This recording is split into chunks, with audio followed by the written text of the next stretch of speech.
এবার দেখে নিচ্ছি সিকন এক ঝলকে। কোচবিহারে ব্রেল ছাপাখানা ও লাইব্রেরি গঠনে দ্রুত সরকারি পদক্ষেপের দাবি জানালো অ্যাসোসিয়েশন ফর ভিজুয়াল হ্যান্ডিক্রাফট। তুফানগঞ্জে হলো বৈঠক। রাজ্যের বিভিন্ন স্থানের সাথে মাথাভাঙাতেও পালিত হলো পুলিশ ডে।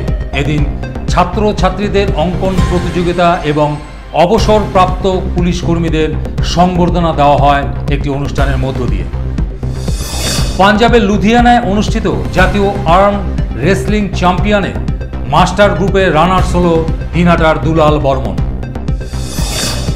প্রদেশ কংগ্রেস দপ্তরে হামলার প্রতিবাদ জানিয়ে কোচবিহার জেলা কৃষাণ কংগ্রেসের পক্ষ থেকে বিক্ষোভ আন্দোলন সংগঠিত করা হলো মাথাভাঙা শহরে। শারদ উৎসবের আগে দুস্থ প্রবীণাদের হাতে বস্ত্র তুলে দিল পুলিশ। পুলিশ দিবস উপলক্ষে এই কর্মসূচি হলো বক্সিরহাট থানায়। 1 সেপ্টেম্বর যুদ্ধ বিরোধী দিবস।